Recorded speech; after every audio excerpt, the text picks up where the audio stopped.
Yes sir, आपण चालू करूयात येस. आता. येस. ओके. तर बेसिकली आता तुम्ही इंजिनिअरिंग सर्व्हिसेसचा इंटरव्ह्यू देत आहात. तर मोस्टली जसं माझ्या मते पॅनल किती तीनच आहेत ना, एक एमपीएससीचा पॅनल मेंबर बसतोय आणि दोन इतर आहेत ना. कसं आहे आता स्ट्रक्चर चालू? तसंच आहे. आता 3 मेंबर्स आहेत, एक एमपीएससी पॅनल मेंबर आणि दोन कोणी स्पेशालिस्ट असं. ओके. तर मोस्टली कसं असतं, MPSC panel member mostly non technical मध्ये वगैरे विचारतात. आणि जे दुसरे दोन पॅनल मेंबर असतात, तर पॅनल मेंबर मध्ये कोण असतं, एक तर चीफ इंजिनियर्स असतात, इरिगेशनचे चीफ इंजिनियर किंवा पीडब्ल्यूडीचे चीफ इंजिनियर, अथवा जे गव्हर्नमेंट कॉलेजेस आहेत, सीओपी झालं, व्हीजेटीआय झालं किंवा इतर व्हीएनआयटी, यांचे जे प्रोफेसर किंवा एचओडी वगैरे असतात, ज्यांचा 20-25 वर्ष एक्सपिरियन्स झालेला आहे टीचिंग मध्ये, अशी लोक इंटरव्ह्यूला बसलेली असतात. आणि मोस्टली तुम्हाला जे क्वेश्चन विचारले जातील, MPSC panel member non tech विचारेल, बाकी दोघं टेक्निकल विचारतील. तर मोस्टली म्हणजे तुमचा 60-70% क्वेश्चन्स हे तुम्हाला टेक्निकल येणार आहेत. आणि नॉन टेक नॉन टेक सोबत म्हणजे टेक्निकल जर तुम्ही जास्त काय म्हणतो आपण चांगल्या प्रकारे टेक्निकल क्वेश्चनचे आन्सर्स दिले, तरी पण एक तुम्हाला एक थोडीफार गॅरंटी राहू शकते की आपल्याला चांगला स्कोर येईल. कारण की बेसिकली तुमचा जो जॉब प्रोफाईल आहे आता, पुढे जाऊन तुम्ही इरिगेशन पीडब्ल्यूडी डिपार्टमेंटला काम करणार. तर पुढे जाऊन तुमच्याकडनं एक्सपेक्टेड काय, की बाबा इरिगेशन आहे तर त्याचं जे डॅमचा सेक्शन वगैरे तुम्हाला येतोय का, किंवा त्याची कोर कुठं असती, कोरला कुठल्या प्रकारचे सॉइल वापरता, किंवा रोड असेल तर रोडमध्ये कन्स्ट्रक्शन कसं होतं. म्हणजे बेसिकली जे नॉलेज तुम्ही पुढे जाऊन सर्व्हिसमध्ये तुम्हाला यूज करायला लागणार आहे ऍक्च्युअली, ते नॉलेज तुमचं कसं आहे हे तिथं चेक केलं जातं, पहिली गोष्ट. त्याच्यामुळं इरिगेशन, हायड्रॉलॉजी आणि हायवे इंजिनिअरिंग, हे 3 सब्जेक्ट तर बऱ्यापैकी कन्सेप्च्युअली चांगले करून जावा. आणि दुसरं आता गोष्ट काय आहे, की how to deal with technical questions. तर एक गोष्ट लक्षात घ्या, की टेक्निकल क्वेश्चन्स म्हणजे नक्की काय, की त्यामागं काहीतरी कन्सेप्ट आहे. ते कुठलाही सब्जेक्ट असू दे आपला, त्याच्या मागे काही ना काही कन्सेप्ट आहे त्याचे. फक्त बिल्डिंग मटेरियल्सला थोडीफार थेअरी येईल, पण बाकी सगळ्या सब्जेक्ट्सला बऱ्यापैकी कन्सेप्ट आहे. की बाबा हायड्रोलॉजीमध्ये आपण डिस्चार्ज काढतोय तर तो कसा काढला जातोय, हायड्रोग्राफ म्हणजे काय झाला, हायवेला आलं तर हायवे मध्ये जे टेस्ट घेतो आपण वेगळ्या वेगळ्या, पेनिट्रेशन टेस्ट झाली, flash and fire point test झाली, ती का घेतो, त्याच्या मागे काहीतरी रिझन असते, काहीतरी कन्सेप्ट असतोय. तर तुमच्याकडनं एक्सपेक्टेड काय आहे, की ते तुम्हाला कन्सेप्ट माहिती आहे का, की ही गोष्ट करतोय एखादी, तर ती आपण का करतो, किंवा ही टेस्ट का करतो, हे म्हणजे याचा ऍक्च्युअल फील्ड ऍप्लिकेशन काय आहे ते तुम्हाला माहिती आहे का, हे बेसिकली चेक केलं जातं. तुम्हाला एखादा क्वेश्चन विचारला की बाबा हे काय सांगा, तर असं एक्सपेक्टेड नाहीये की तुम्ही त्याची म्हणजे इंग्लिश लँग्वेज मध्ये एकदम बुकमध्ये जी डेफिनेशन ती आहे तशी सांगावी. ते अजिबातच एक्सपेक्टेड नाहीये तुमच्याकडून. बेसिकली काय आहे, तुम्ही तुम्हाला ही गोष्ट किती समजलीये हे पहिलं चेक केलं जातं. त्याच्यामुळं जरी असं म्हणजे तुम्ही कन्सेप्ट कन्सेप्ट एक्सप्लेन करायचा प्रयत्न करा. डेफिनेशन वगैरे जे पुस्तकात आहेत, डेफिनेशन पेक्षा कन्सेप्टची जास्त गरज आहे. जसं, आणि आता एक तर झालं कन्सेप्ट, त्याच्यानंतर दुसऱ्या काही गोष्टी असतात की कुठलाही सब्जेक्ट असला, इरिगेशन असू दे, हायड्रोलॉजी झाला, स्ट्रेंथ ऑफ मटेरियल झाला, आरसीसी झाला, फ्लुइड मेकॅनिक्स, प्रत्येक सब्जेक्टमध्ये काही बेसिक क्वेश्चन्स असतात. म्हणजे आता जसं फ्लुइड मेकॅनिक्स जरी तुम्ही स्टार्ट केलं, तर त्याच्यामध्ये बाबा टर्ब्युलंट फ्लो, लॅमिनार फ्लो, किंवा न्यूटन्स लॉ ऑफ विस्कोसिटी हे झाले. त्याच्यानंतर हायड्रोलॉजी मध्ये बाबा डिस्चार्ज कधी होतो, मेजर कसं करायचं डिस्चार्ज, त्याच्यानंतर टाइप्स ऑफ रेनफॉल कोणते आहेत. म्हणजे हे जे बेसिक क्वेश्चन्स आहेत ना, हे म्हणजे तुमच्याकडनं एक्सपेक्टेड असतात की हे ऍटलिस्ट बेसिक बेसिक क्वेश्चन तरी तुम्हाला आले पाहिजेत. त्याच्यामुळे सगळ्या सब्जेक्ट, हे सब्जेक्ट तर बेसिकली कराच नीट. कोणते, हायवे, इरिगेशन, हायड्रोलॉजी, त्याच्यावर डीप मध्ये क्वेश्चन्स येतील. पण बाकी सब्जेक्ट्स मध्ये सुद्धा, जसं एन्व्हायरमेंटल मध्ये किंवा वॉटर डिमांड किती आहे, हे जे किंवा आपण जे पूर्ण वॉटर डिमांड काढतो, फायर फायर डिमांड काढतो, त्याच्या मागे नक्की कन्सेप्ट काय आहे, त्याच्यानंतर सिव्हिल डिझाईन करताना आपण किती पर्सेंट त्याचे वॉटर हे करतो. तुम्हाला असे एक्झाम्पल दिले जाऊ शकतात तिथं इंटरव्ह्यू मध्ये की सपोज एखादी सिटीचं पॉप्युलेशन 1 लाख आहे, त्यासाठी तुम्ही कशा प्रकारे वॉटर ट्रीटमेंट प्लांट डिझाईन करसाल किंवा सिवेज ट्रीटमेंट प्लांट डिझाईन करसाल. तर मग ह्याच्या मागचं बेसिक कन्सेप्ट काय आहे? आपण पाणी आधी रॉ सोर्स कुठून घेतो, मग त्याच्यानंतर कुठल्या कुठल्या स्टेजेस होतात पाण्यामध्ये, मग त्याच्यानंतर ते आपण पाईपलाईन मध्ये कसं हे करतो, डिस्ट्रीब्यूट करतो. ते कंटॅमिनेट होऊ नये म्हणून आपण काय देतो, क्लोरिनेशनचा किती डोसेज आहे, हे काय झालं त्याचं बेसिक, ह्याच्या मागचं ते कन्सेप्ट झालं.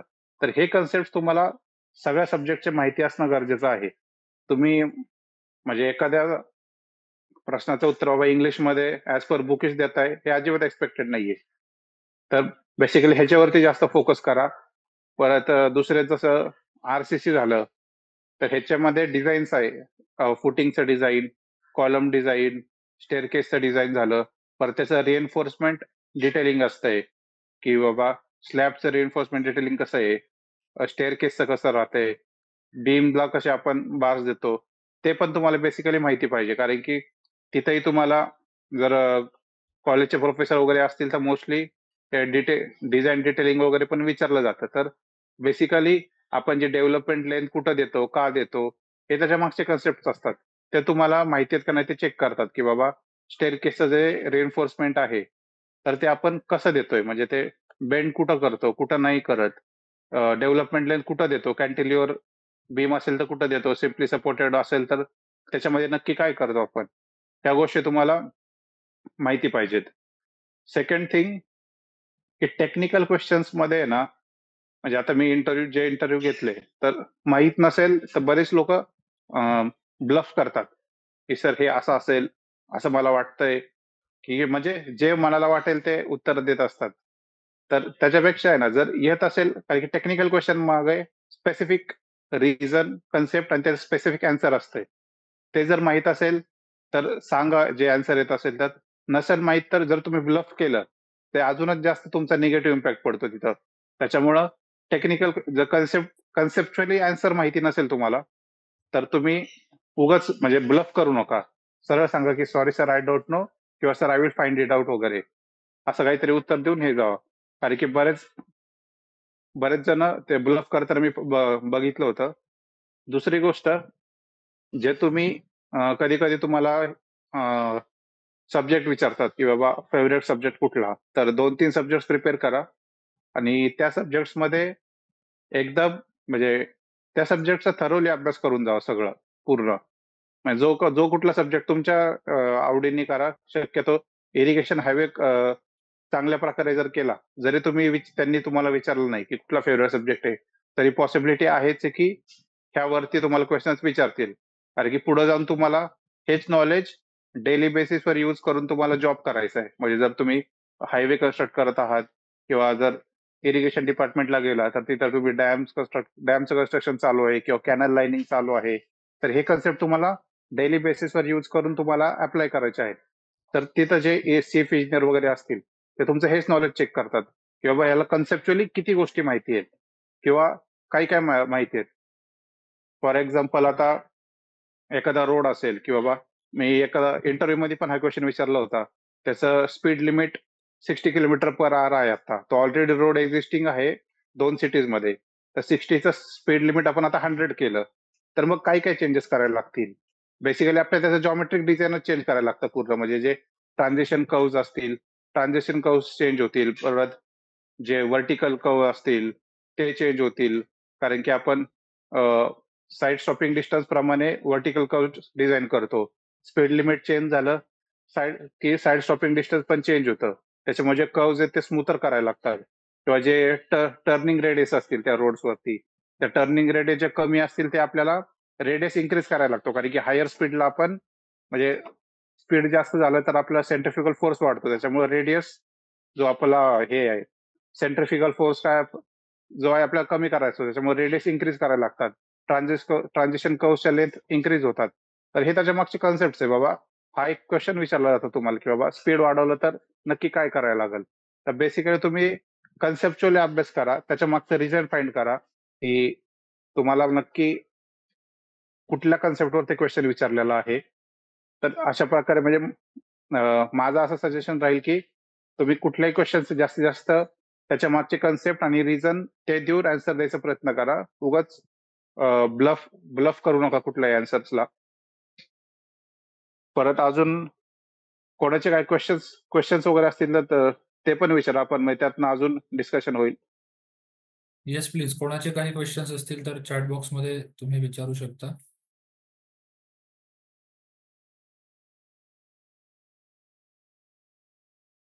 ओके सर, एकाचा प्रश्न आहे की स्ट्रक्चर्समध्ये मास्टर्स झालं आहे, तर एमटेकचा स्टडी वास्ट आहे आणि एमटेकचा प्रोजेक्टचा पण अभ्यास करावा लागेल, तर मग त्याचा अभ्यास कसा करायचा, म्हणजे एवढ्या कमी वेळामध्ये एमटेक स्ट्रक्चरचा अभ्यास कसा पूर्ण करायचा?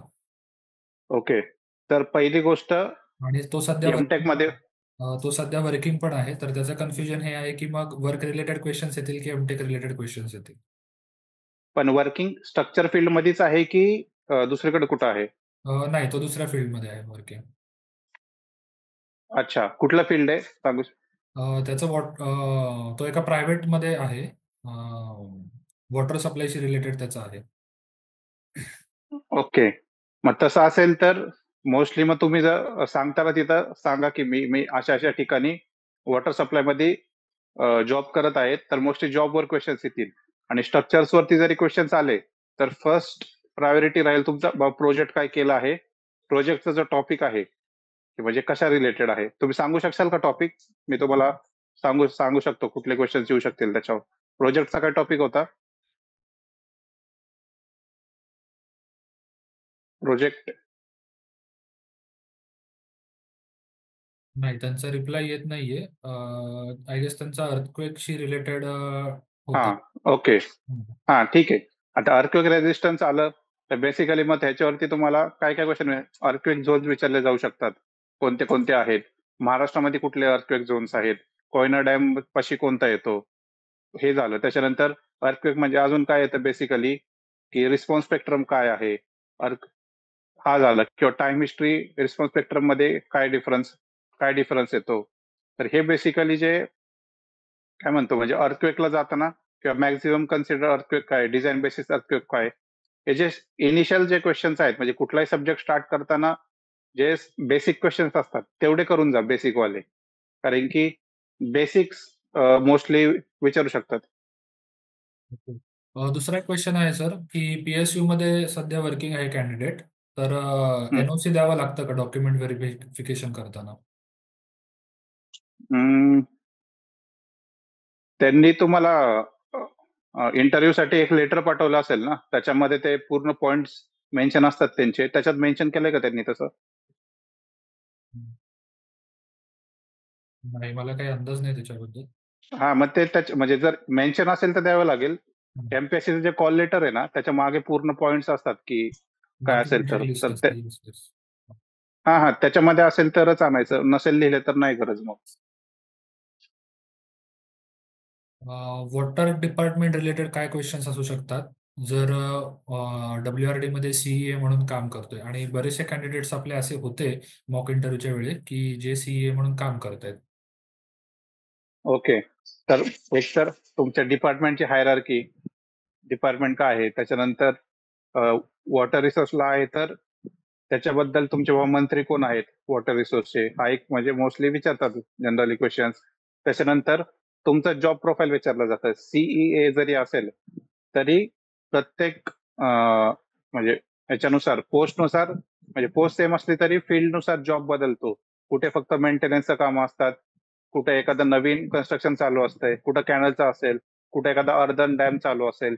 तर तुमचा जॉबचा एरिया काय आहे, तुम्ही म्हणजे नक्की कशामध्ये काम करत आहात, तर त्याबद्दल एक सगळी माहिती ठेवा. की बाबा कसे काम होतात, एस्टिमेट तिथं कोण करत आहेत वगैरे. तर अशा प्रकारे तुमच्या जॉब रिलेटेड म्हणजे सीए मध्ये सुद्धा भरपूर फील्ड्स येतात. परत मेंटेनन्स, कुठं परत डिझाईनचं पण एक विंग असतंय. तर तुम्ही कुठल्या फील्डमध्ये जॉब करत आहात, तिथं काय काय कामं चालू आहेत तुमच्या ऑफिसची, तर ती सगळी शक्यतो बघून त्याचे टेक्निकली करून जावं. काय काय जे पण चॅलेंजेस असतील ते सगळं करून जा बेसिकली. एक क्वेश्चन आहे, त्याचा आन्सर मीच देतो ऍक्च्युली. क्वेश्चन असा आहे की at the time of interview फक्त फायनल इयरचं मार्कशीट सफिशियंट आहे की सगळ्या सेम्सचं आणि सगळ्या इयर्सचं घेऊन जायचं? तर याचं उत्तर असं आहे की तुम्हाला सगळे मार्कलिस्ट घेऊन जायचे आहेत. तुमचं इयर डाऊन असेल, तुमचे सब्जेक्ट्स फेल असतील, त्याचा एक सेपरेट मार्कलिस्ट आलेला असेल, एनिथिंग, काही विषय असू द्या, पण तुमच्याकडे जेवढे मार्कशीट्स आहेत तेवढे सगळे घेऊन जावे लागतात. कारण की तेवढे सगळे मार्कशीट्स इंडिव्हिज्युअली तिथे चेक केले जातात आणि मेन्शन केले जातात. सो आय गेस हा प्रश्न दोन दोन तीन लोकांनी विचारलाय, तर त्याचं उत्तर तुम्हाला मिळालं असेल. ठीक आहे सर. एक क्वेश्चन असा आहे डिपार्टमेंट रिलेटेड. AE1 आणि AE2 यांचे रोल्स काय आहेत?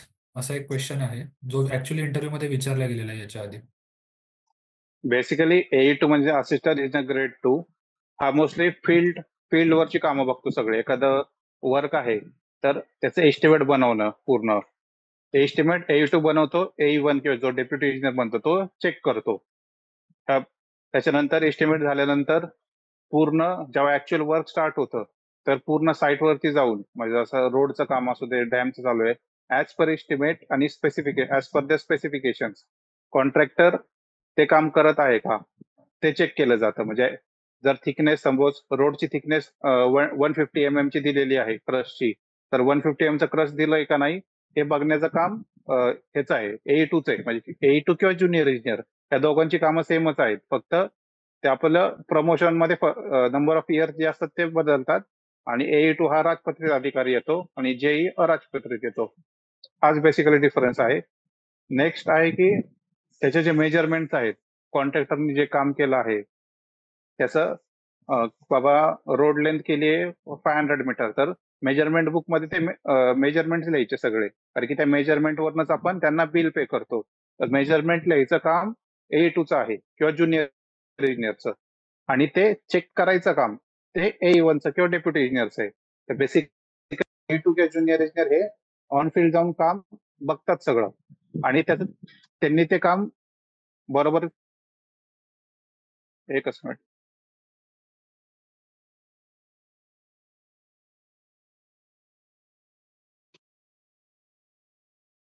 त्यांनी ते काम बरोबर केलंय का नाही हे चेक करायचं काम बेसिकली.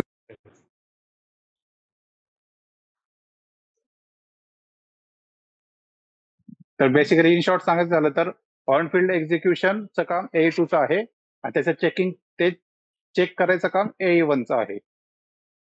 ओके. AEE आणि डेप्युटी इंजिनियर मधला डिफरन्स हे एकाने विचारलेला आहे. आणि ऑल्सो गॅझेटेड पोस्ट आणि नॉन गॅझेटेड पोस्ट यांच्यातला बेसिक डिफरन्स काय आहे हे सुद्धा विचारले. AEE आणि AE1 सेमच आहे, फक्त प्रमोशनचा फरक आहे. AEEचं प्रमोशन एक टर्म, म्हणजे 3 वर्षाची एक टर्म काढली की होतं, आणि आधी एक तुम्हाला ट्रेनिंगचं 1 वर्ष असतं, प्लस एक 3 वर्षाची एक टर्म आहे. 4 वर्षानंतर AEEचं प्रमोशन होतं, आणि AE1चं प्रमोशन व्हायला क्रायटेरिया 7 इयर्स आहे, पण त्यांना 10-12 वर्ष लागतात प्रमोशनसाठी. गॅझेटेड आणि नॉन गॅझेटेड पोस्ट मध्ये बेसिक डिफरन्स काय आहे? बेसिक डिफरन्स मोस्टली आपण जे गॅझेटेड म्हणजे, आता तुम्हाला नाही का एक एखाद्या डॉक्युमेंट्स वरती, म्हणजे पूर्वी लागत, आता ते पण कॅन्सल झालं, तुम्हाला गॅझेटेड ऑफिसरची म्हणजे हे लागायचे, सायन्स लागायचे एखाद्या एक्झामला जाण्यासाठी वगैरे, तर ते पॉवर गॅझेटेडला होते ते तेवढे एक्स्ट्रा.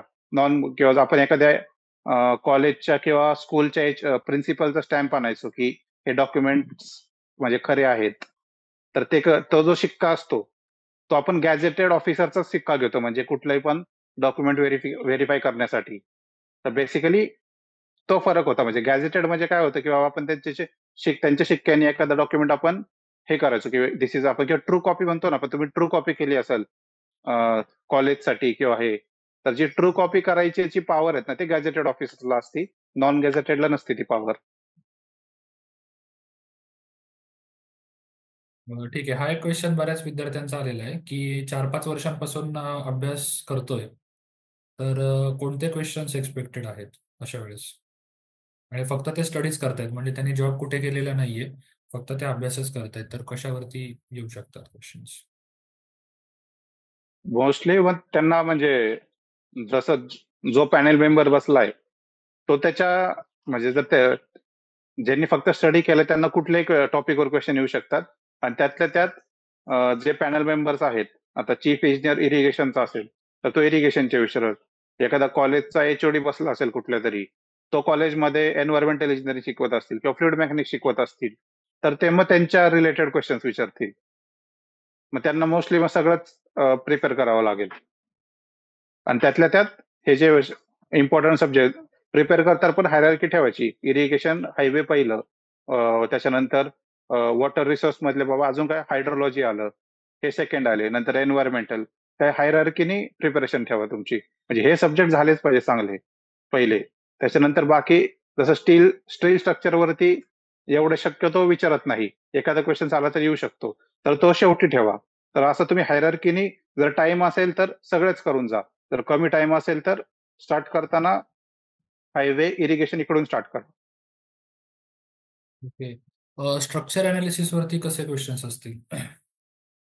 एसएफडी बीएमडी मोस्टली विचारतात. त्यातल्या त्यात जे सिम्पल, तुम्हाला एकदम अवघड एसएफडी बीएमडी नाही आली, ठीक आहे चालतंय, पण जे बेसिक्स आहेत, सिम्पली सपोर्टेड बीमला तुम्ही पॉइंट क्लाउड लावलाय मध्ये, त्याची एसएफडी बीएमडी काढा. कॅन्टिलिव्हरची एसएफडी बीएमडी करायची, किंवा फिक्स बीम दिलाय त्याला पॉइंट लोड दिलाय, कारण की हे आपण सेकंड इयरच्या इंजिनिअरिंग मध्येच आपण हे क्वेश्चन शिकतो. हे जे बेसिक्स क्वेश्चन्स आहेत एसएफडी बीएमडीचे, ते मोस्टली करून जावा.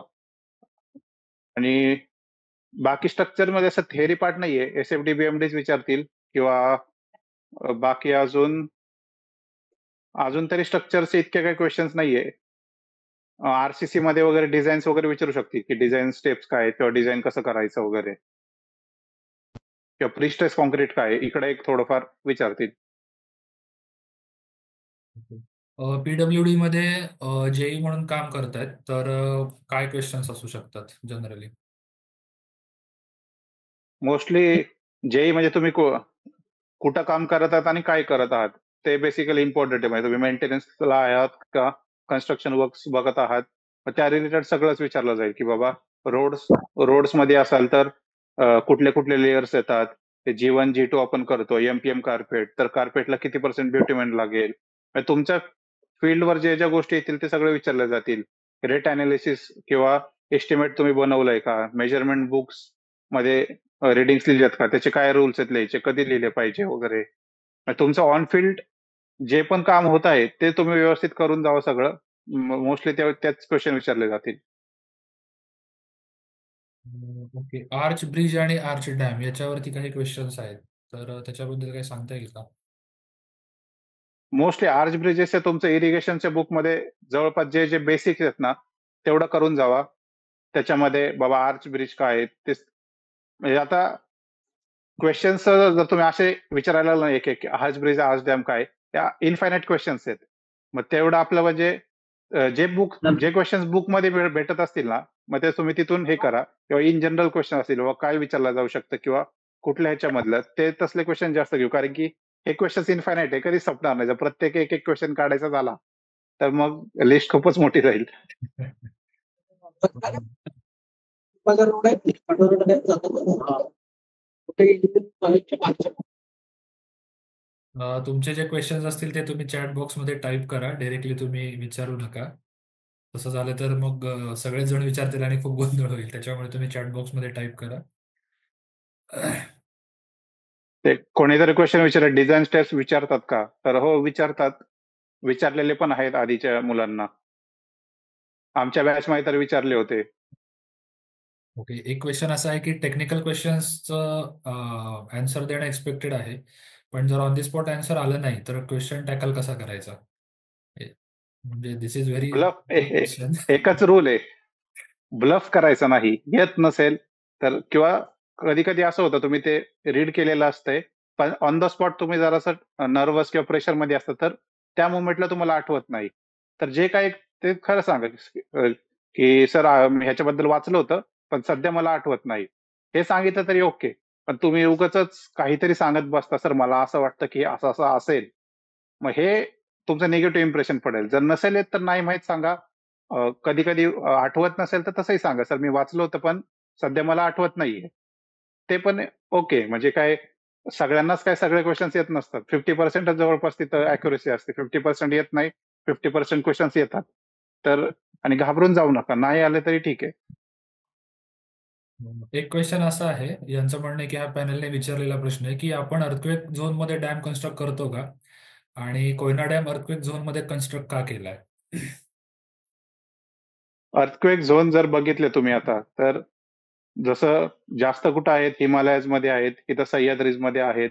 तर डॅम आपण सगळीकडेच कन्स्ट्रक्ट करतो. तिथं अर्थक्वेक झोन असू नसू त्याचा काही फरक नाही. फक्त काय अर्थक्वेक झोन असेल तर आपण तेवढे अर्थक्वेकचे फोर्सेस त्या झोन प्रमाणे तिथला फोर्स बदलतो. म्हणजे अर्थक्वेक झोन 3 तिथं कोएफिशियंट तुम्हाला IS 1893 मध्ये दिलेले. झोन 2 असेल तर काहीतरी 0.16 कोएफिशियंट आहे. झोन 3 ला 0.24 असं काहीतरी 0.36. तर ते कोएफिशियंट घेऊन म्हणजे अर्थक्वेक झोन 3 असेल किंवा 4 असेल तर त्या झोनमध्ये जर अर्थक्वेक आला तर किती फोर्स येऊ शकतो अर्थक्वेकचा डॅम वरती. तर त्या फोर्ससाठी आपण तो डॅम डिझाईन करतो. कारण की डॅम बेसिकली आपण पाण्यासाठी म्हणजे आपल्याला वॉटर स्टोरेजची रिक्वायरमेंट असते त्यासाठी डिझाईन करतो. तर अर्थक्वेक येतोय म्हणून डॅम डिझाईन नाही करायचं हे तर चुकीचं झालं. तर मोस्टली आपले जर तेहरी डॅम वगैरे बघितले तर ते हिमालयाज मध्ये आहेत तिकडं. तिथं अर्थक्वेक झोन 5 आहे. 5 मध्ये कन्स्ट्रक्ट केलेत आपण.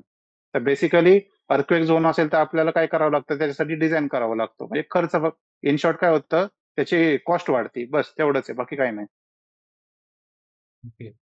एक क्वेश्चन असा आहे की कंटिन्यू सेम टॉपिक किंवा सेम सब्जेक्टवरती क्वेश्चन्स विचारत असतील आणि आपण तो सब्जेक्ट कव्हर केलेला नसेल, तर हा हं. सब्जेक्ट रिव्हिजन झाला नाही असं सांगितलं तर चालतं का?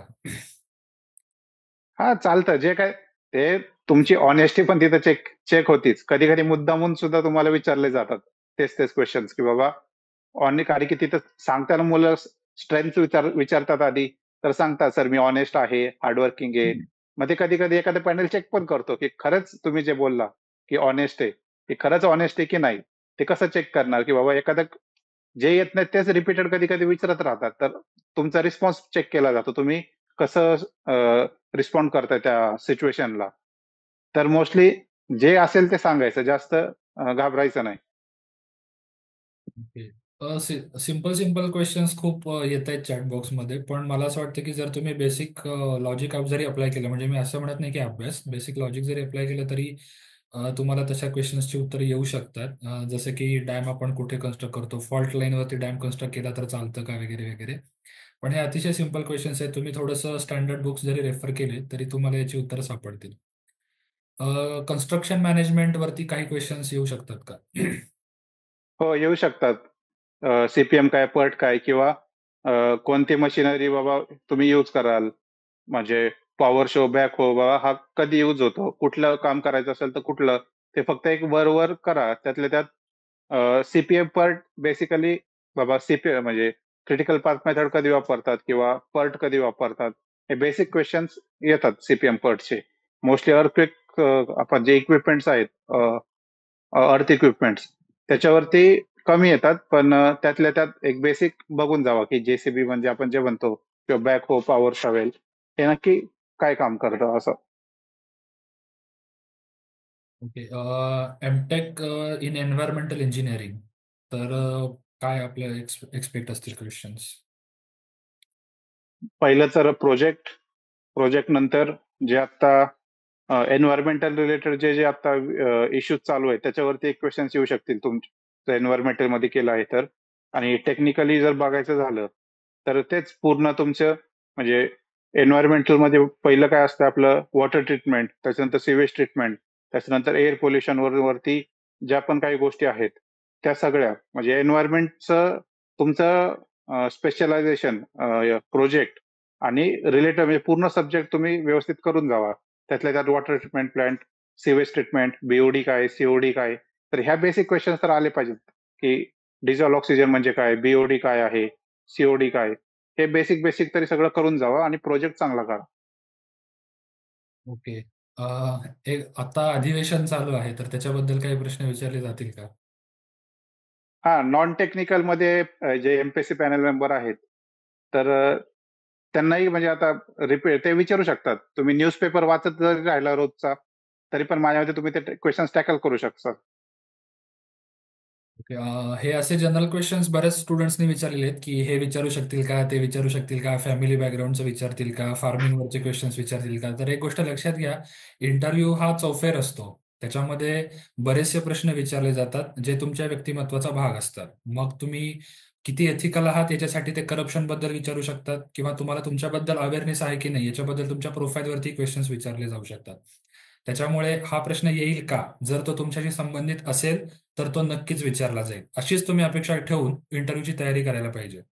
कारण की जर तुम्ही ती तयारी नाही केली आणि अचानकपणे तो प्रश्न विचारला गेला तर मग तुम्ही तिथे उघडे पडता. म्हणजे तुमचं असं होतं की ह्या बेसिक गोष्टींचं उत्तरही या विद्यार्थ्याला माहिती नाही. त्याच्यामुळे हे जे काही क्वेश्चन्स आहेत हे क्वेश्चन्सची तयारी तुम्ही मुळातूनच केली पाहिजे. ठीक आहे. अजून टेक्निकल रिलेटेड काही क्वेश्चन्स आहेत का?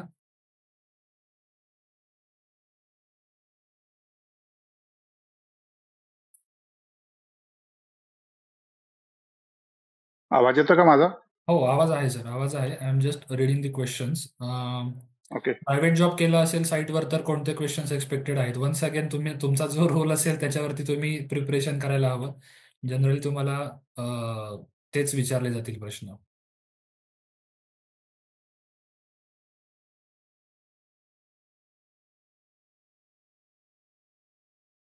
जेई पीडब्ल्यूडी मध्ये आहे तर करप्शन बद्दल क्वेश्चन्स विचारू शकता. हेच मी सांगतोय की प्रश्न विचारले जातील न जातील हे आपण आता शुअरली सांगू शकत नाही, पण येतीलच अशी अपेक्षा करून या प्रश्नांची तयारी करणं तुम्ही गरजेचं आहे. सो सर तुम्ही एकदा सांगा करप्शन बद्दल क्वेश्चन. करप्शन बद्दल आता तुम्हाला जे जे क्वेश्चन्स वाटतात की हा क्वेश्चन मी इथं आहे आणि हा क्वेश्चन विचारला जाऊ शकतो का, तर त्याचा आन्सर एकच आहे, तुम्ही प्रिपरेशन सगळ्याची करून जावा. आणि तिथे जाऊन कुठले क्वेश्चन्स येतील, कुठले नाही येणार, हे काहीच सांगू शकत नाही. म्हणजे त्यावेळेस त्या इंटरव्ह्यूला काय क्वेश्चन विचारावासा वाटतोय, तो आपण इथून प्रेडिक्ट नाही करू शकत. त्याच्यामुळे तुम्हाला जे जे वाटतं की हा क्वेश्चन विचारला जाऊ शकतो का, ते सगळं प्रिपरेशन करून जा. जेवढं तुम्ही जास्त प्रिपेअर करणार, तर तेवढं तुमचं जास्त प्रोबॅबिलिटी की तुम्ही जास्त चांगला स्कोअर कराल इंटरव्ह्यूला. त्याच्यामुळं तुम्हाला जर वाटतंय की हा क्वेश्चन विचारला जाऊ शकतो का, तर तर त्याचा आन्सर येस आहे. ते तुम्ही प्रिपरेशन करून जावा. कारण की तो विचारलाही जाऊ शकेल किंवा नाही पण. आणि डिपेंड करतं. तुम्ही जरी आता एकदा इंटरव्ह्यू दिला, परत पुढच्या वर्षी दिला किंवा आधी पण कोणी इंटरव्ह्यू दिला असेल, तर असं मागच्या इंटरव्ह्यूला जे विचारलं, तर त्यातलं एकही क्वेश्चन हे इंटरव्ह्यूला नाही विचारणार. सगळे नवीन क्वेश्चन्स असतील. त्याच्यामुळे क्वेश्चन्स तुम्हाला सगळे प्रिपरेशन करून जावं. हा विचारला जाऊ शकतो का किंवा तो नाही. म्हणजे ह्या फेजमध्ये राहण्यापेक्षा जेवढं तुमच्या हातात टाईम आहे, जेवढं पॉसिबल आहे प्रिपरेशन तेवढी सगळी करून जावा. ठीक आहे? काय हर्षलचा काय क्वेश्चन आहे? डिपार्टमेंट प्रेफरन्स बद्दल सांगा असं त्याचं म्हणणं आहे. पीडब्ल्यूडी, डब्ल्यूआरडी, एमजेपी असं त्याने टाकलेलं आहे. डिपार्टमेंट प्रेफरन्स तर एक तुमची तशी बेसिकली स्वतःची चॉईस आहे. एखादा इरिगेशन ला प्रिफरेशन देईल पीडब्ल्यूडीच्या आधी, एखादा पीडब्ल्यूडी ला देईल. तर तुमचे आवड कशामध्ये आहे? आता तुम्हाला वर्क स्ट्रक्चर तर माहिती आहे. पीडब्ल्यूडी काय करते? रोड्स, बिल्डिंग्स, ब्रिजेस हे मेन 3 काम आहे. इरिगेशन कडे काय आहे? Canals, dams, weirs, barrages. तर तुमचा इंटरेस्ट कशामध्ये आहे? तुम्हाला म्हणजे कुठल्या फील्डमध्ये जाण्यासाठी आवडेल, तर अशा प्रकारे तुम्ही त्याशी डील करू शकता. किंवा एखाद्याचं एमटेक स्ट्रक्चर्स वगैरे झालेलं असेल, तर तुम्ही पीडब्ल्यूडी सांगितलं, तुम्ही सांगू शकता की पीडब्ल्यूडी मध्ये ह्याचं डिझाईन सुद्धा येतं, बिल्डिंगचं डिझाईन येतं, ब्रिजचं डिझाईन येतं, की तुमचा स्ट्रक्चर्स मध्ये इंटरेस्ट आहे आणि पीडब्ल्यूडी मध्ये स्ट्रक्चर्सला मी अजून म्हणजे जो तुमचा एक्सपर्टीज आहे ते तुम्ही ते तुमचं डिपार्टमेंटमध्ये कामी येऊ शकतं. ठीक आहे. नेक्स्ट. टेक्निकल क्वेश्चन्स असतील तर जास्त विचारा. सर आहेत तोपर्यंत टेक्निकल क्वेश्चन्स जास्त प्रेफरन्सने विचारा.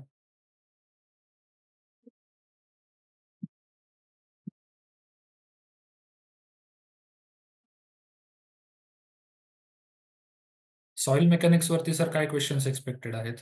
समजा जर कोणी सांगितलं किंवा कोणी जिओटेक मध्ये वर्क करत आहे तर काय क्वेश्चन्स असू शकतात? सॉइल मेकॅनिक्स स्टार्ट कुठून होतं बेसिकली, की बाबा तुमचं वॉइड रेशो काय आहे, पोरोसिटी म्हणजे काय असतं, तिथं ते बेसिक सगळं ते व्यवस्थित करून जा. कन्सोलिडेशन म्हणजे काय, कॉम्पॅक्शन काय.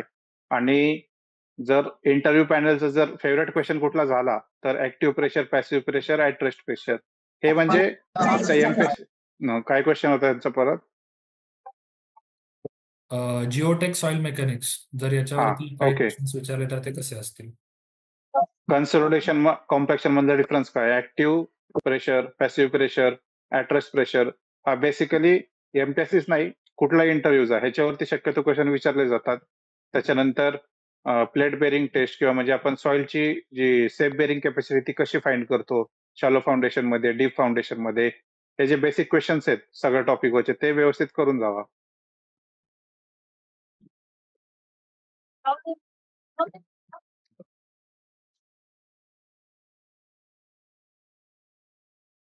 प्लीज टेक्निकल क्वेश्चन्स काही असतील तर विचारा. करंटली फ्लेक्झिबल आणि रिजिड पेवमेंटमध्ये कन्स्ट्रक्शनचे लेयर्स काय वापरतात, असा एक क्वेश्चन आहे. काय जे आपले बेसिक जे आहेत म्हणजे रोड्सला तेच आपण युज करतो. पीडब्ल्यूडी मध्ये काय जे तुम्हाला जे सिलेबस मध्ये दिलेलं आहे तेच आपण ऑन फील्ड अप्लाय करतो. तिथं काय वेगळं असं युज नाही केलं जात. जसं subgrade, subbase, base course, wearing course हेच लेअर असतात फ्लेक्झिबलचे, तेच आपण युज करतो इकडे सुद्धा.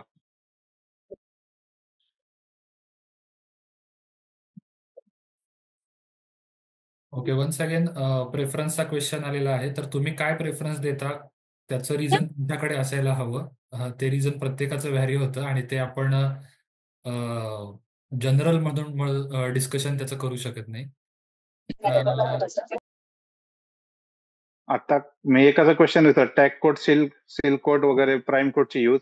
आता जे क्वेश्चन्स ऑलरेडी तुमच्या बुक मध्ये दिलेले आहेत ते तुम्ही बुक मध्ये वाचून त्याचे आन्सर्स हे करा. हे क्वेश्चन्स आता बुक मधले क्वेश्चन्स इकडे नका विचारू. टॅग कोड काय, सील कोड काय, तुमच्या हायवेच्या बुक मध्ये क्लिअरली सगळं मेन्शन केलेलं आहे. तर जे बुक मध्ये ते थोडंसं बुक उघडा, वाचा, थोडी मेहनत करा, ते क्वेश्चन्स येऊन जातील.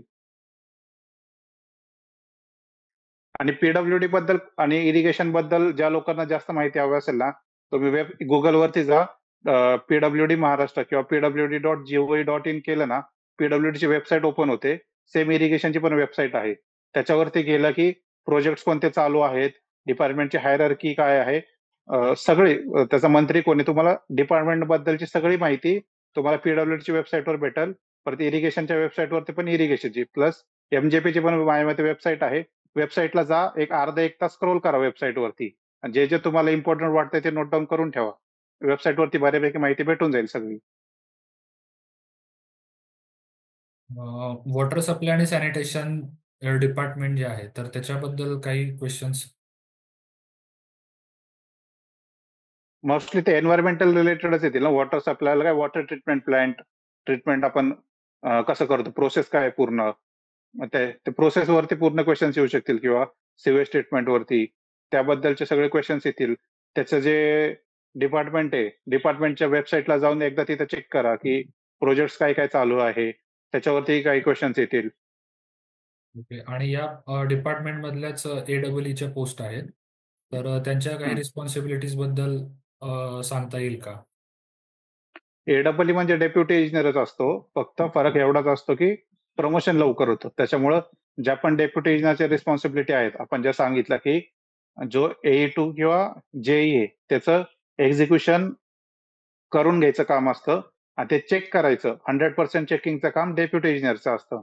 मग तो AE1 असू दे किंवा AEE असू दे, त्यांचं काम हे पूर्ण ऍज पर एस्टिमेट आणि स्पेसिफिकेशन काम झालंय का साईटवरती, हे चेक करायचं काम डेप्युटी इंजिनियरचं असतं. किंवा जे आपण मेजरमेंट लिहून देतो, बिल देतो कॉन्ट्रॅक्टरला, तर ते बिल ऍज पर एक्झिक्युशनच झालंय का, म्हणजे कॉन्ट्रॅक्टरनी काम 1 किलोमीटर रस्त्याचं केलंय तर त्याला बिल देताना 1 किलोमीटरच दिलंय का, की जास्त दिलंय की कमी दिलंय, हे सगळं व्हेरीफाय करायचं काम डेप्युटी इंजिनियरचं असतंय. मग तो AEE असू दे की AE1 असू दे, त्यात फरक नाही होत.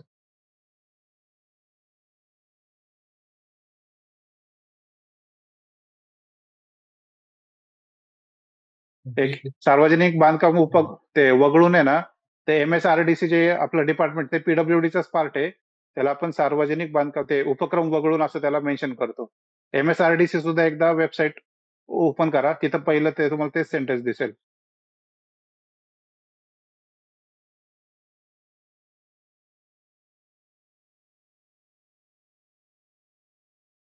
MSRDC आणि पीडब्ल्यूडी मध्ये डिफरन्स काय? MSRDC mostly mega projects handle करते.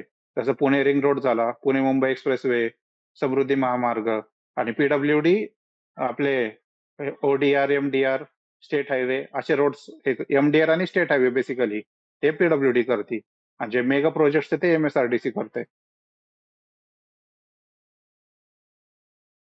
ओके, एक क्वेश्चन वरती आहे सर, रिव्हर लिंकिंग प्रोजेक्ट बद्दल काय क्वेश्चन्स एक्सपेक्टेड असू शकतात?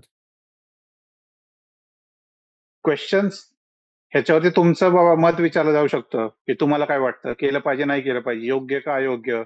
जर रिव्हर लिंकिंग केलं तर तिथली इकॉलॉजी वगैरे असते ते चेंज होतात. तर तुमचं ओपिनियन काय आहे, त्याला तुमचं सपोर्टिंग स्टेटमेंट तुम्ही काय देत आहात, तुमचं थिंकिंग चेक, हे असे जे क्वेश्चन्स आहेत ना, ते तुमचं थिंकिंग काय आहे की बाबा तुम्ही स्वतःहून किती विचार करू शकता, ह्याच्यासाठी असे क्वेश्चन विचारले जातात. ते कोणताही येऊ शकतो, रिव्हर लिंकिंग झालं किंवा दुसऱ्या टॉपिक वरती सुद्धा तुम्हाला ते तुमचं ऑन स्पॉट थिंकिंग तुम्ही कसं करताय ते विचारलं जाऊ शकतं.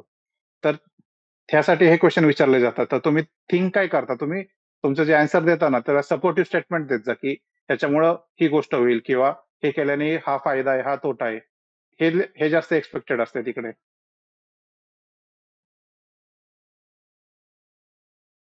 हायवेमध्ये सबग्रेडची सेफ बिअरिंग कॅपॅसिटी आपण कशी काढतो, हा एक क्वेश्चन आहे. आपण आता सीबीआर टेस्ट वगैरे एवढ्या आता हायवे इंजिनिअरिंग मध्ये आहे.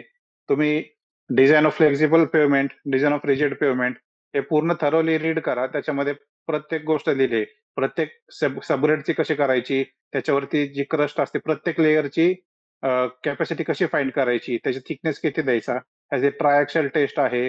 त्याच्यानंतर अजून 2-3 वेगळ्या वेगळ्या, ट्रायॲक्सल एक झाली, त्याच्यानंतर सीबीआर टेस्ट एक येते.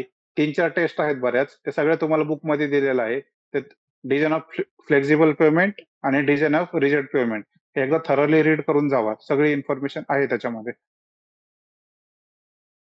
Okay, use of AI in civil engineering और गव्हर्नमेंट डिपार्टमेंट्स, याचा आन्सर कसं देऊ शकतो?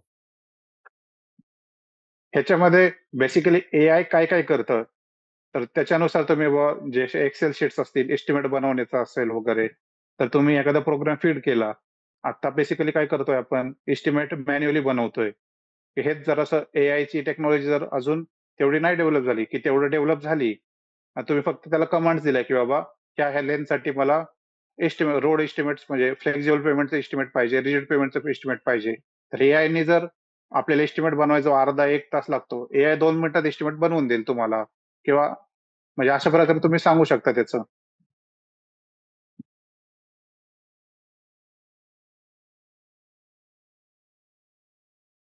सॉफ्टवेअर युज्ड इन डिपार्टमेंट, असा एक प्रश्न आहे. सध्या तरी आपण एस्टिमेटसाठीच म्हणजे पीडब्ल्यूडीचं माहिती आहे मला. एस्टिमेट जे बनवतो त्यासाठी सॉफ्टवेअर युज होतात बेसिकली. बाकी तर मग असे गव्हर्नमेंट कडून कुठले अजून काही सॉफ्टवेअर नाहीये युज होणार. फक्त मग जे आपण एम्प्लॉईजच्या सॅलरी जे पे करतो ना, तर त्याच्यासाठी सॉफ्टवेअर आहेत. आणि एस्टिमेट बनवण्यासाठी. बाकी अजून एक्सेल वरतीच मोस्टली काम होतं.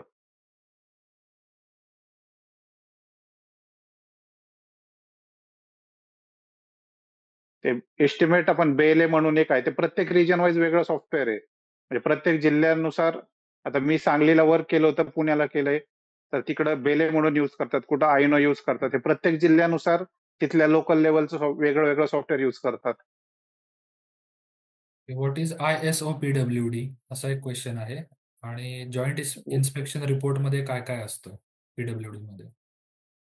आयएसओ काय तुम्हाला काय म्हणायचं, आयएसओ फुल फॉर्म मध्ये हे करा.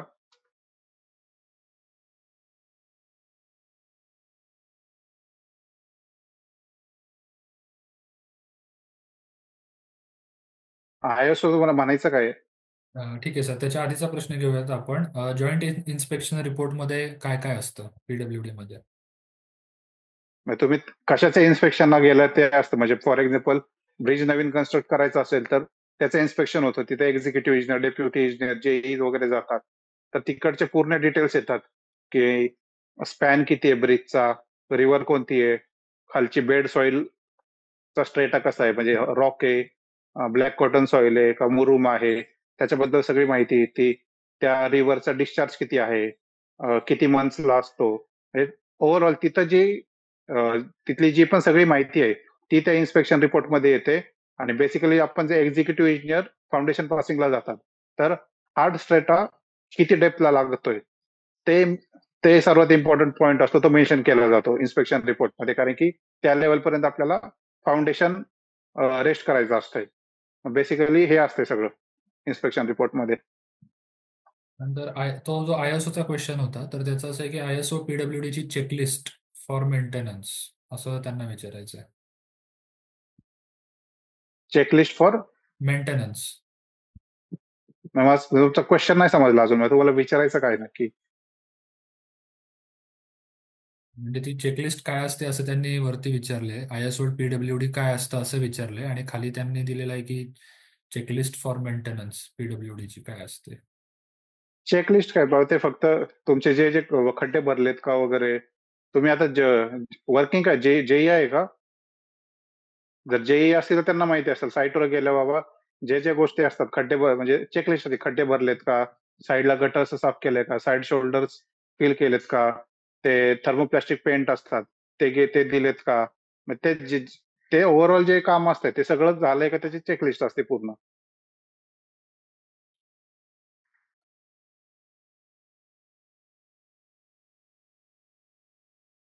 टेक्निकल नॉन टेक्निकल सोबत कसं मॅनेज करायचं. बेसिकली टेक्निकल, आता ह्याच्यामध्ये एक लक फॅक्टर पण येतोच थोडासा, की तुम्हाला काय विचारलं जातंय.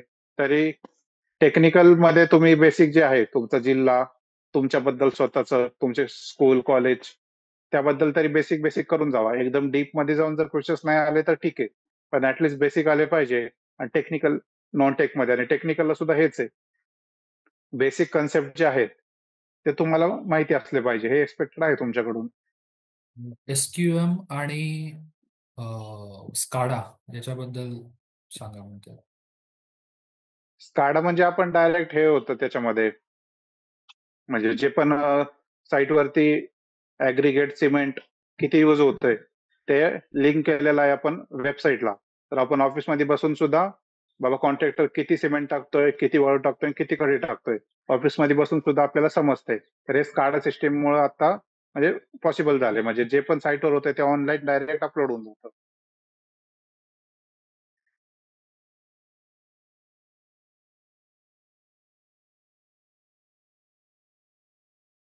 जस्ट आत्ता सरांनी उत्तर दिलेलं आहे क्वेश्चनचं स्काडा आयटम्स साठीचं. ठीक येस आहे का? तर मला पण लास्ट 2-3 क्वेश्चन्स घेऊया, मला आता ऑफिसला निघायचंय. Yes sir, yes sir.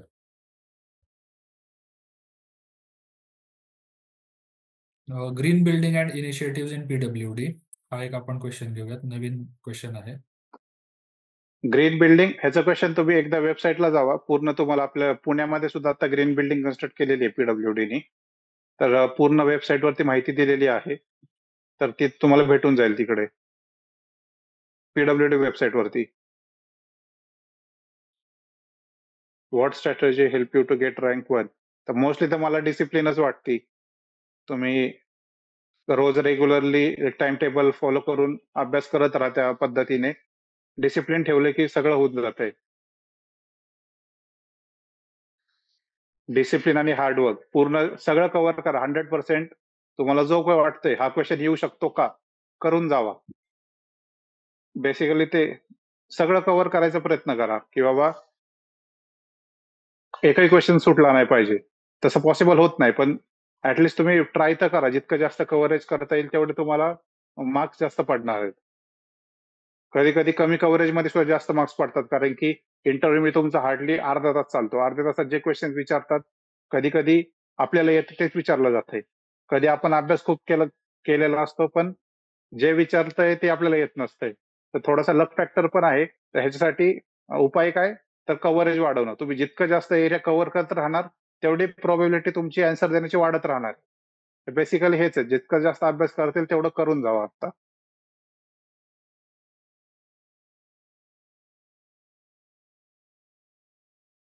Okay, एक क्वेश्चन आहे last interview what to do and what not to do. आपलं जे लास्ट सेमिनार झालं होतं 26 तारखेला, तर ते जर तुम्ही रेफर केलं तर त्याच्यामध्ये बऱ्याच तज्ज्ञांनी या सर्व गोष्टी सांगितलेल्या आहेत की इंटरव्ह्यू मध्ये काय करायचं आणि काय नाही करायचं.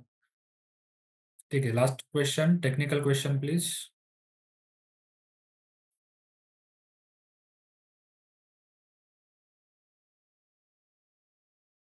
रिजिड की फ्लेक्झिबल. मोस्टली रिजिड पेमेंटचा खर्च आहे ना तो जास्त असतोय, जवळपास 1.5 टाइम्स येतो फ्लेक्झिबल पेमेंटच्या. तर डिसाईड कसं केलं जातं, कॉस्ट किती आपल्या ए जो घेतो ऍडमिनिस्ट्रेटिव्ह अप्रुव्हल, एखाद्या रोडसाठी आपल्याला किती कॉस्ट अवेलेबल झाली आहे. जर कॉस्ट जास्त असेल तर आपण रिजिडला जाऊ शकतो, कमी असेल तर फ्लेक्झिबल मध्ये बसू शकतो. हा एक क्रायटेरिया. आणि दुसरा क्रायटेरिया काय आहे, जिथं रेनफॉल जास्त आहे तर तिथं फ्लेक्झिबल पेमेंट लवकर खराब होतात.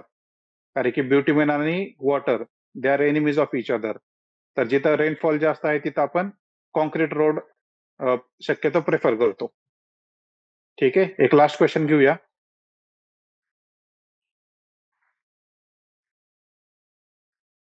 Technical question please. SQM बद्दल सांगा, असा एक क्वेश्चन आहे. एसक्यूएम तुम्हाला नक्की म्हणायचं काय, फुल फॉर्म मध्ये का? प्रत्येक जागेचा एसक्यूएमचा मिनिंग वेगळं आहे, प्रत्येक डिपार्टमेंटचं मिनिंग वेगळं आहे. फुल फॉर्म मध्ये सांगा काय म्हणायचंय. डॅम डिझाईनसाठी माईक 11 सॉफ्टवेअर आहे, ते आपण डिपार्टमेंटमध्ये यूज करतो का, असा एक प्रश्न आहे. आता इरिगेशनचं तर मला काय आयडिया नाही आता ते काय यूज करतात. स्क्वेअर मीटर, स्क्वेअर मीटरचं काय तुम्हाला माहिती पाहिजे? त्याच्याबद्दल काय सांगायचंय?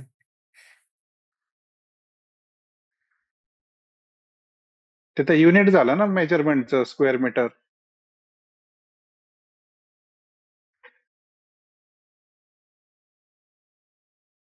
झेडपी मधील वर.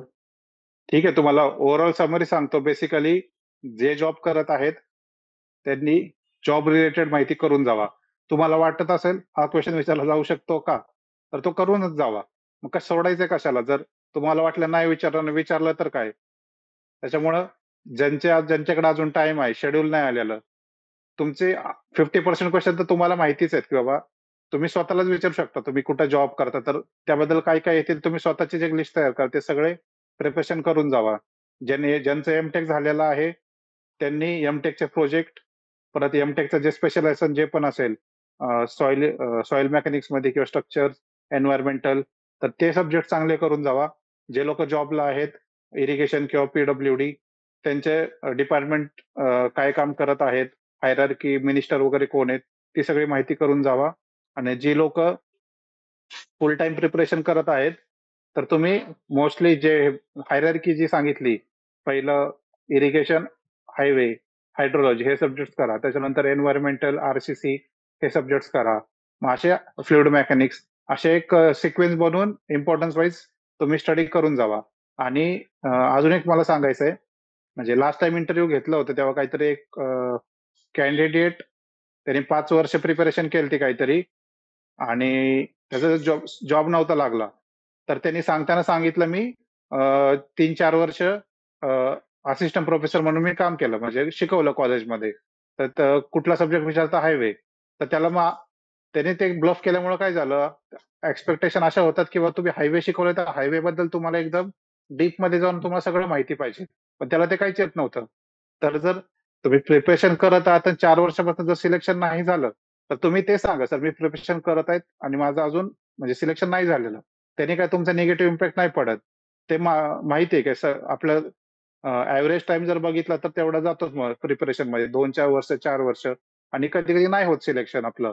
त्याच्या असं काय कुठला गुन्हा नाहीये, पण तुम्ही प्रिपरेशन टाइमला तुम्ही म्हणता की मी ह्या कॉलेजमध्ये हे शिकवलं, तर मग तुमचे एक्सपेक्टेड तुमच्याकडनं हे एक्सपेक्टेड आहे की मग तो विषय तुम्हाला एकदम चांगलाच आला पाहिजे. कारण की तुम्ही जर शिकवत आहात तर आपण काय एक्सपेक्ट, जर ते एक काय होतं, पॅनल मेंबरला असं एक हे होतं की ह्यांनाच हा सब्जेक्ट येत नाही तर ह्यांनी 4 वर्ष कसं शिकवलं असेल. तर एकदमच खराब, म्हणजे बाबा तुम्ही तुमचं काम अजिबातच चांगलं करत नाही, हा एक त्याच्यामधनं कन्क्लुजन येतं. त्याच्यामुळं जे असेल ते मोस्टली ऑनेस्ट राहायचा प्रयत्न करा इंटरव्ह्यूला. ठीक आहे, चालेल सर. चालेल sir. Yes sir. Thank you very much. तुम्ही म्हणजे अतिशय वेळ काढलात आमच्याबद्दल आणि विद्यार्थ्यांच्या सर्व शंकांचं, समस्यांचं उत्तरं दिलीत. Thank you very much sir.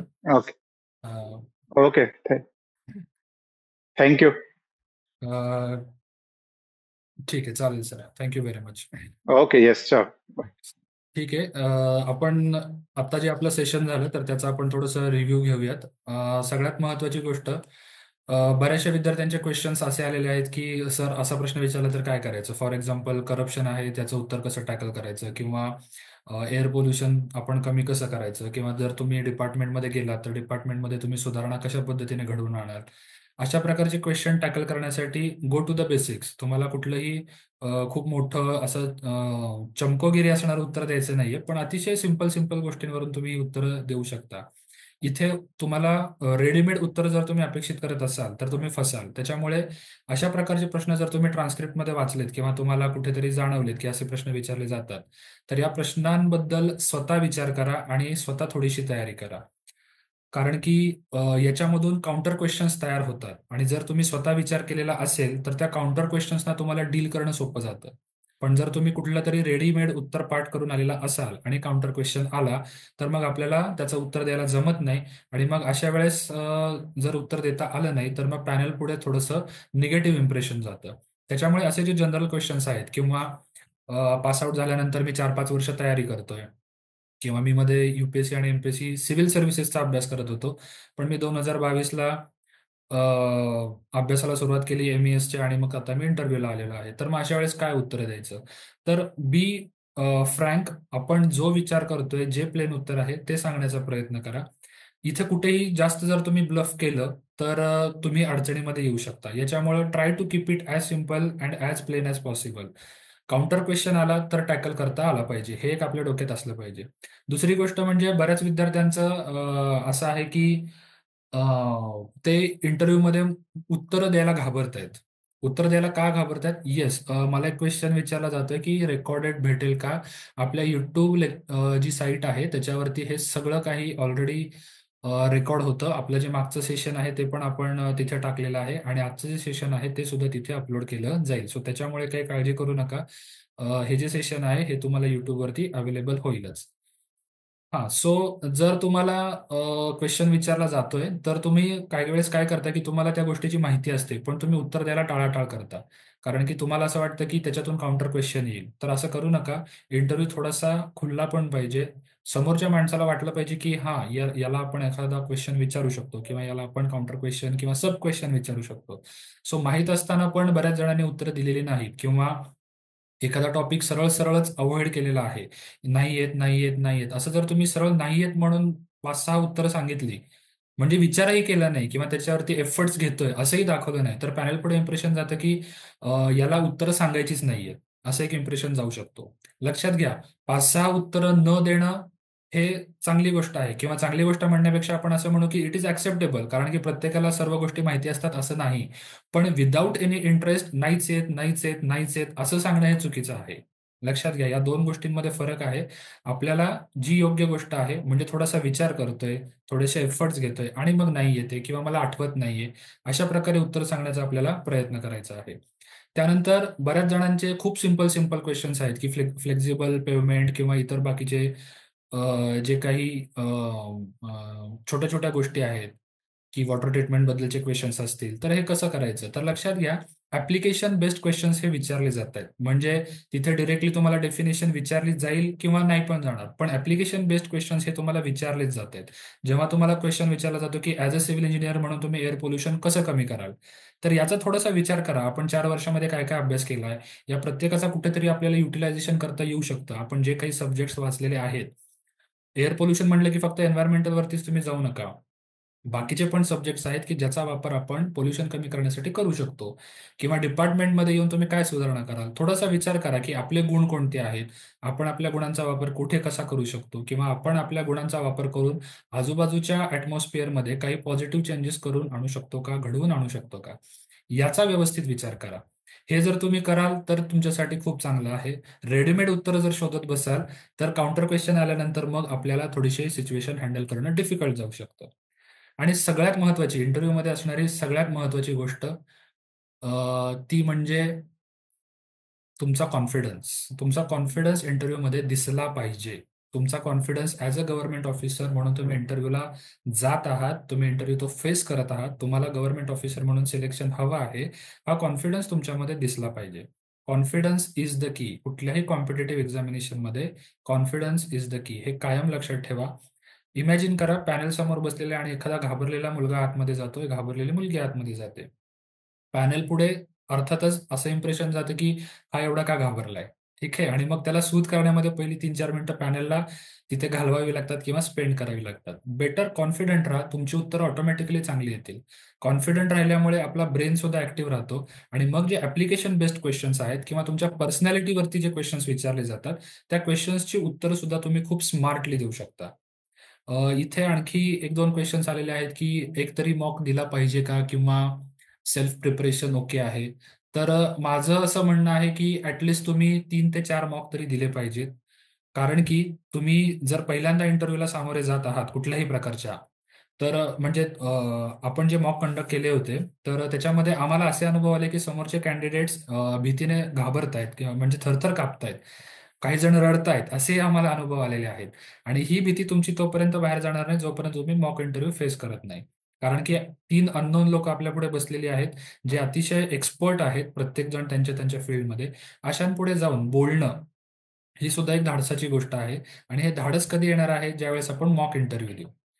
दुसरा गोष्ट म्हणजे मॉक इंटरव्ह्यू दिल्यानंतर तुमच्यामधले जे काही प्रॉब्लेम्स आहेत, जसं की तुमची सिटिंग पोश्चर असेल, तुमची बोलण्याची पद्धत असेल किंवा तुम्ही उत्तर देताना अचानकपणे अननोइंगली आपण ब्लफ करून जातो किंवा अननोइंगली आपण आपल्याला सावरायला काहीही उत्तरं देतो. तर हे तुमच्यामध्ये आहे का? ते कसं करायचं?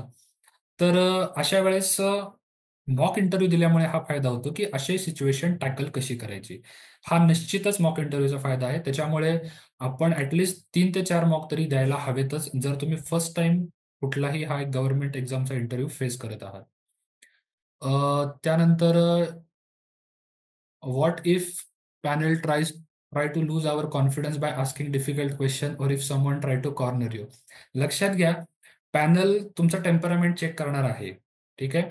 आता जनरली तुमचं टेक्निकल नॉलेजची डेप्थ अनालिसिस करण्यासाठी, तुमची डेप्थ किती आहे याचं अनालिसिस करण्यासाठी पॅनल मेंबर जे आहेत हे तुम्हाला थोडंसं क्वेश्चन क्वेश्चन क्वेश्चन म्हणजे ज्याला आपण रॅपिड फायर म्हणतो, एखाद्या सब्जेक्टमधले rapid fire. For example rigid pavement, मग रिजिड पेवमेंटचे लेयर्स काय आहेत, मग त्याचा इम्पॅक्ट काय आहे, मग त्याचं वॉटर सिपेजवरती काय इम्पॅक्ट होतो, एन्व्हायरमेंटवरती अजून काय होतो, हीटचं काय आहे, हीट स्टोअर करतं की रिलीज करतं. अशा प्रकारचे मुद्दाम छोटे छोटे छोटे प्रश्न विचारले जातात, जेणेकरून जर बंबार्डमेंट केली तर एखादा कॅन्डिडेट गोंधळतो का हे त्यांना पाहायचं असतं. तर इथे तुम्हाला मुद्दाम डिग्रेड करणारे क्वेश्चन्स विचारले जाणार नाहीत, हे लक्षात घ्या. पॅनल तुम्हाला मुद्दाम घाबरवण्यासाठी, मुद्दाम डिग्रेड करण्यासाठी वाकडे तिकडे प्रश्न विचारत नाही, ही गोष्ट लक्षात घ्या. ते तुमचं टेम्परामेंट चेक करण्यासाठी क्वेश्चन विचारतात, तुम्हाला डिग्रेड करण्यासाठी विचारत नाहीत. त्याच्यामुळे एखादा प्रश्न असा मला आल्यानंतर माझं ह्युमिलिएशन होईल का किंवा मी त्यांना काय उत्तर देऊ, अशी कोणतीही जाणीव किंवा भीती मनामध्ये ठेवू नका. बऱ्याच विद्यार्थ्यांच्या मनामध्ये हाच डाऊट आहे, कारण की आत्ताही जवळजवळ 9 ते 10 विद्यार्थ्यांनी विचारलं की सर माझा 4 ते 5 वर्षाचा गॅप आहे, कसा जस्टिफाय करायचा. तर लक्षात घ्या, या गॅपला तुम्ही रिझन आउट करू शकता. विचार करा आपण काय रिझन देऊ शकतो, कारण की इथे प्रत्येकाचं बॅकग्राऊंड वेगळं आहे. त्या बॅकग्राऊंडला अनुसरून आपण रिझन देऊ शकतो का, याचा थोडासा विचार करा. त्याचं कितपत आपण जस्टिफिकेशन देऊ शकतो याचाही विचार करा आणि मग ते उत्तर तुम्हाला अप्लाय करा. यामुळेच याचं आयडियल उत्तर नाहीये, याचं रेडीमेड उत्तर नाहीये. तुम्ही स्वतः विचार करून याचं उत्तर तयार करणं गरजेचं आहे.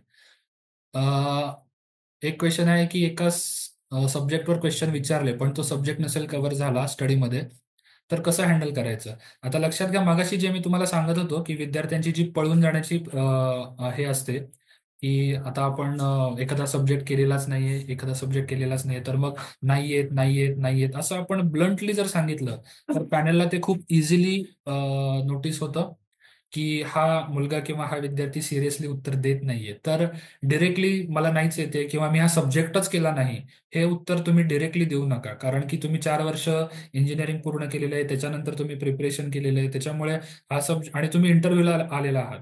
याचा अर्थ तुम्ही तो सब्जेक्ट केलेलाच नाही किंवा पूर्णपणे ऑप्शनलला टाकलेला आहे, असा त्याचा अर्थ बिलकुल होत नाही. त्याच्यामुळे तुमच्याकडे जर इंटरव्ह्यूसाठी वेळ आहे, तर बरेच विद्यार्थी इथे मार्गदर्शन घेण्यासाठी सुद्धा आलेले होते. तर जवळ-जवळ जे मी सब्जेक्ट तुम्हाला सांगितलेले असतील, जसं की इरिगेशन आहे, हायवे इंजिनिअरिंग आहे. याच्या व्यतिरिक्त यांचे जे बेसिक सब्जेक्ट्स आहेत, जसं की सर्वेइंग असेल, कन्स्ट्रक्शन काँक्रीट टेक्नॉलॉजी असेल किंवा बेसिक कन्स्ट्रक्शन मटेरियल असेल, तर हे सब्जेक्ट सुद्धा मुळातून तयार करणं अपेक्षित आहे. कारण की इथूनही क्वेश्चन्स तुम्हाला विचारले जाऊ शकतात. आपल्या इथे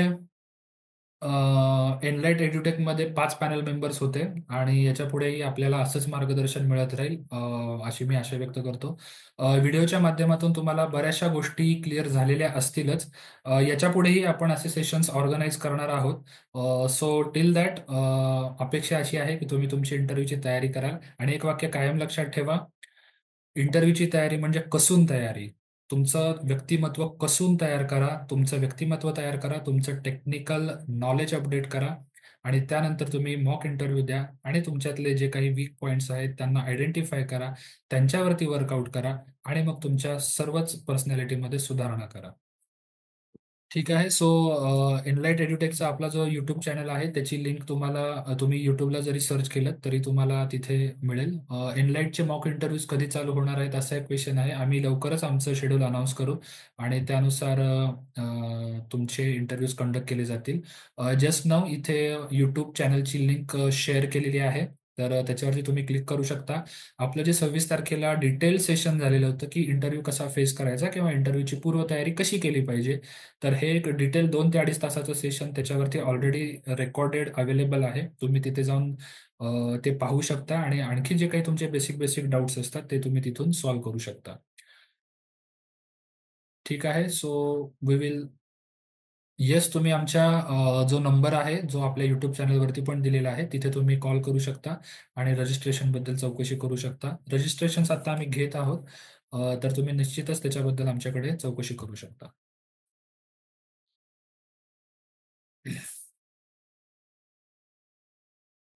ओके. ठीक आहे. आता मी आपल्या सर्वांची रजा घेतो. तुम्ही आमच्या YouTube चॅनलवरती आमच्याशी कॉन्टॅक्ट करू शकता. तसेच आमच्या नंबरवरती आमच्याशी संपर्क साधू शकता. Thank you very much.